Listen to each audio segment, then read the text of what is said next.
안녕하십니까. 구약의 흐름 14번째 시간, 요셉의 꿈의 성취를 통한 하나님의 섭리적 역사에 대해 살펴보겠습니다. 창세기 37장 2절에 보면 야곱의 약전이 이러하다 이렇게 되어 있습니다. 야곱의 약전이란 말이 히브리어로 톨레도트로 되어 있는데, 이 원어의 의미는 계보라는 뜻입니다. 계보. 뭐서 다른 본문은 후에 라고 번역했는데, 계보에 성격이 있습니다. 톨레도트가. 야곱의 계보가 이렇다 이렇게 번역을 해도 좋습니다. 야곱의 약전은 요셉의 이야기로 시작합니다. 요셉의 역사가 곧 야곱의 약전의 가장 중요한 부분이라는 것입니다. 야곱이 하나님의 섭리 가운데 이삭의 둘째 아들로 태어나서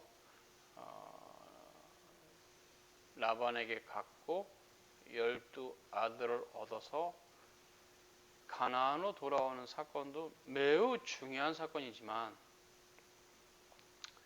야곱의 생에 있어서 최종적으로 하나님의 섭리 가운데 아브라함에게 하나님께서 약속하신 그 약속을 따라 애굽으로 내려간 이 사건은 아주 중요합니다. 그래서 요셉의 이야기가 야곱의 약전의 시작입니다. 요셉은 처음엔 자신이 꾸었던 꿈의 의미를 몰랐어요.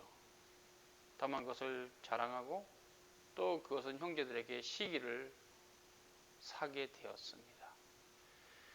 또 야곱이 매우 사랑했던 아내 라헬이 일찍 죽으면서 베냐민을 낳으면서 돌아가셨죠.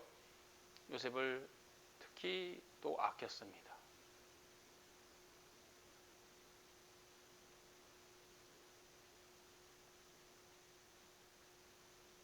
그런데 이 요셉이 자신의 꿈을 자랑하다가 형제들에게 미움을 사서 이제 죽을 뻔하는 사건이 발생하죠.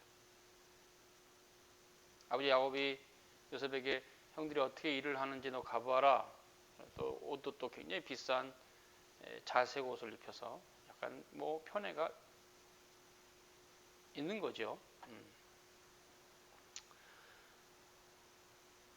꿈에 곡식단을 묶는 단이 요셉의 곡식단에게 절했다. 그 꿈을 막 자랑합니다. 그러니까 요셉의 형제들이 시기심이 들어서 너가 우리의 왕이 되겠느냐. 야곱은 좀 마음에 두었다 이렇게 성경이 얘기하죠. 또 두 번째 꿈도 비슷한데요. 해와 달과 11별이 요셉에게 절했다. 이런 자꾸 꿈을 얘기하면서 자신이 형제들 위에 있다는 식으로 얘기하는 게, 형제들은 기분이 나빴는지 요셉을 죽이기로 결심합니다. 그래서 양떼를 살피러 형들에게 다가오는 요셉을 11명의 형제들이 잡아서 죽이려고 합니다. 좀 형제를 죽이는 것이 합당하게 여기지 않았는지 그들은 구덩이에 던져놓습니다. 그리고 이스마엘 족속 상인이 와서 이제 지나가죠. 거길 지나갈 때겠죠. 상인에게 요셉을 팔아버립니다. 그리고 요셉을 샀던 상인은 애굽 왕의 시위 대장 보디발의 집에 팔아요. 보디발에게 판 거죠. 그래서 거기서 이제 요셉은 아주 어린 나이는 아니지만 완숙하게 30대가 넘어간 나이는 아닌데요. 총무로 일을 합니다. 일을 너무 잘 했는데 성실하게 그만 보디발의 아내의 유혹을 물리쳤으나 그 아내의 모함으로 감옥에 갇힙니다. 감옥에서도 요셉은 성실하게 자신의 일을 다 했고, 그때 감옥에 들어온 죄수 중에 바로 왕의 술 맡은 관원장이 있었어요. 그래서 그의 꿈을 해석해 주었고, 그 꿈이 이제 나중에 연결이 되죠. 2년 후에 애굽 왕 바로가 꿈을 꿉니다. 살찐 7마리 암소가 풀을 뜯어먹고 있는데 흉악한 암소 7마리가 하숫가에서 올라와 살찐 암소를 모두 잡아먹어버려요. 또다시 꿈을 꿉니다. 무성하고 충실한 7 이삭이 있었는데 또 쇠약하고 동풍에 마른 7 이삭이 무성하고 충실한 이삭을 삼켜버려요. 애국왕 바로는 이 꿈이 뭔지 굉장히 기이하게 여겼고 이 꿈을 해석할 술사들을 불렀어요. 그러나 아무도 해석하지 못했습니다. 그때 이제 바로 왕의 술 맡은 관원장이 자신의 꿈을 해석해 주었던 요셉을 기억하게 됐고, 그때 이제 요셉이 왕 앞에 서게 되고, 요셉이 하나님 앞에 그 계시를 받아서 그 꿈을 지혜롭게 해석해 줍니다. 요셉의 해석을 들은 애굽 왕은 이건 맞다 생각하고 이 일을 잘 맡아 할 사람은 너다. 그래서 요셉에게 총리직을 맡깁니다. 요셉이 꿈을 해석한 그대로 7년의 대풍년이 있었고, 그때 애굽은 요셉이 총리를 있으면서 잘 대비했어요. 근데 그 풍년이 지난 이후에는 흉년이 오기 시작했는데 가나안 지경까지 이뤘습니다. 거기서는 이런 풍년과 흉년의 하나님의 계시를 몰랐기 때문에 준비가 안 됐는지 야곱의 식구들도 굶어 죽게 생겼어요. 이제 흉년이 온 거죠. 7년 동안 이제 거대한 기근이 몰려오기 시작합니다. 야곱과 그의 자녀들도, 요셉의 형제들이죠. 애굽 땅에는 양식이 풍성하다 하니 거기를 가서 양식을 좀 사와라. 이렇게 해서 형제들이 애굽으로 내려갑니다. 그 과정에 여러 가지 우여곡절이 있고 요셉이 여러 가지로 형제들을 시험하고, 그런 과정에서 나중에 요셉이 자신이 바로 형들의 동생인 요셉이다 이렇게 말을 하게 되고, 그 과정에서 여기 지금 내가 총리로 있으니까 이쪽으로 모두 다 내려와서 고센 땅에서 귀국하고 같이 살자. 하나님 섭리였죠. 하나님께서 야곱에게 응답하시고 야곱은 모든 가족을 데리고 가솔들을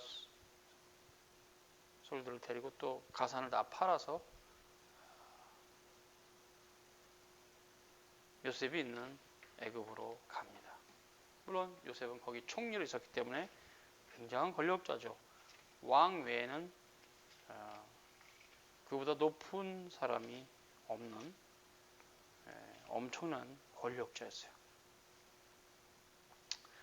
그래서 이제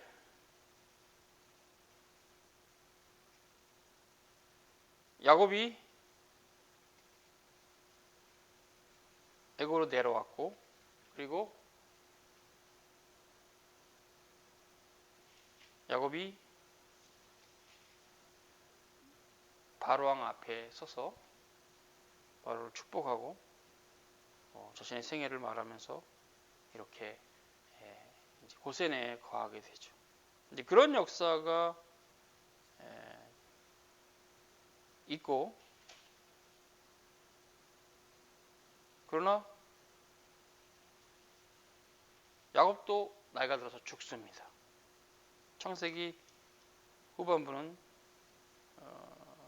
그렇게 쭉 빨리빨리 야곱과 요셉의 생에 대해서 말하는데, 야곱이 이제 마지막 이렇게 유언을 하고 죽어요. 루벤서부터 12 아들들을 유언하고 죽습니다. 야곱이 죽고 나서 형들이 야곱에게 엎드립니다. 창세기 50장 15절에서 17절에 이렇게 전합니다. 요셉의 형제들이 그 아비가 죽었음을 보고 말하되 요셉이 혹시 우리를 미워하여 우리가 그에게 행한 모든 악을 다 갚지 아니할까 하고, 요셉에게 말을 전하여 가로되 당신의 아버지가 돌아가시 전에 명하여 이르시기를 너희는 이같이 요셉에게 이르라 내 형들이 내게 악을 행하였을지라도 이제 바라건대 그 허물과 죄를 용서하라 하셨다 하라 하셨나니 당신의 아버지의 하나님의 종들의 죄를 이제 용서하소서 하매 요셉이 그 말을 들을 때 울었더라. 이 광경은 요셉과 그의 형제들 간의 참다운 용서와 화해가 이루어진 사건입니다. 형제들은 진심으로 회개했고 요셉은 그 형제들의 그런 고백과 화해 요청에 응답했어요. 창세기 50장 19절에서 21절인데요. 요셉이 그들에게 이르되 두려워 마소서 내가 하나님을 대신하리까 당신들은 나를 해하려 하였으나 하나님은 그것을 선으로 바꾸사 오늘과 같이 만민의 생명을 구원하게 하시려 하셨나니 당신들은 두려워 마소서 내가 당신들과 당신들의 자녀를 기르리이다 하고 그들을 간곡한 말로 위로하였더라. 요셉의 나이 17세에 그에게 보여줬던 하나님의 예언적 계시가 12단이 12별이 11별이죠.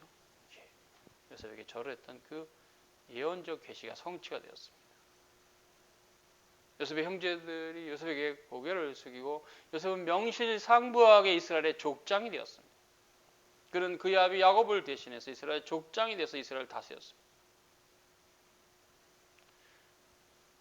그리고 그도 나이가 들어서 죽었다라고 창세기 50장 22절 이하가 말해요. 굉장히 역사를 빨리 가는 거죠. 다 생략하고 요셉이 어떻게 살았다는 거 다 생략하고 요셉이 형들과 화해하는 그 장면 하나 나오고 창세기 50장 15절에서 21절에 22절에서 26절에 요셉이 죽은 사건이 나옵니다.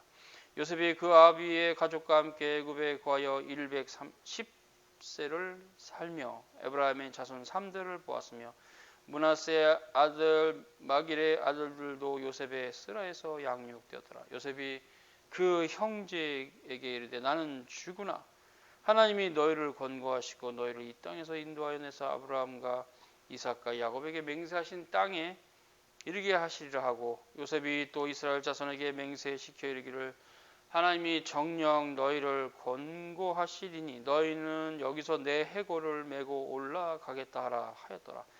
요셉이 110세의 죽음에 그들이 그의 몸에 향제를 넣고 애굽에서 입관하였더라. 그러니까 애굽은 그 미라 제도가 잘 발달된 지역이기 때문에 아마 애굽에서 요셉의 시체를 그대로 썩지 않게 두고 그 시체가 이제 올라갔다라고 볼 수 있죠. 여기서 이제 창세기의 역사는 끝납니다. 이제 다음 시간에는 창세기가 갖는 신학적 의미에 대해서 살피면 구약의 흐름에서 창세기 파트는 마치겠습니다. 수고하셨습니다.